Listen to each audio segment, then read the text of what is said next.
Something not so innovative is food delivery, but there's a new type of fraud out there. Melody Hahm is no fraud. She's going to bring us up to speed on what's going on. Melody?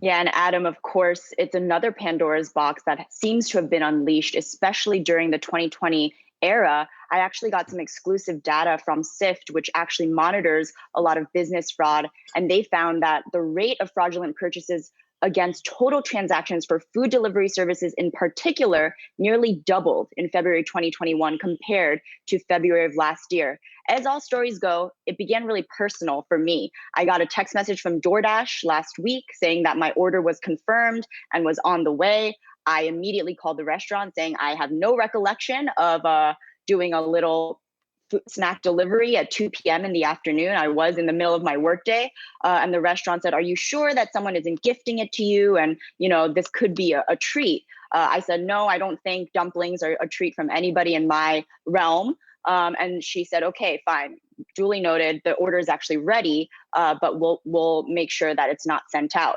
10 minutes later, I get a call back from the restaurant saying that someone actually came claiming to be my friend, saying that he was actually picking it up on my behalf. And she said she refused to give him the order. He jumped in a car and drove away without any other questions.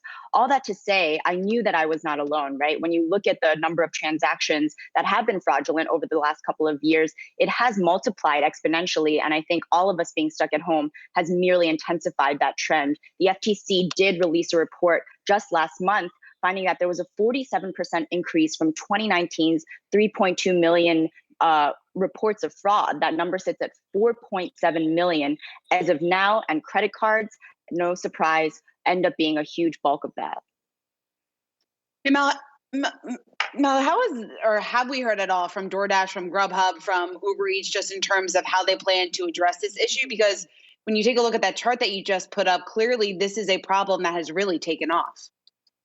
Yes, I'm glad you brought that up, Shauna, because I did reach out to all the major food delivery companies. DoorDash, Uber Eats, which also owns Postmates, did say that they did not actually detect any increase or spike in activity. Of course, if there weren't anything significant, I doubt they would be sounding the alarm on this necessarily. As of now, as I understand it, all of the platforms are actually absorbing the cost, unless it is an issue from the merchant side. For example, if the merchant says they have a specific salad and you can't actually access it. So this is going to be hitting the bottom line if this continues to grow. We did hear from DoorDash last week from their first ever quarterly report, and they did not mention it during their earnings call. I do expect that it should be a bigger issue in years to come.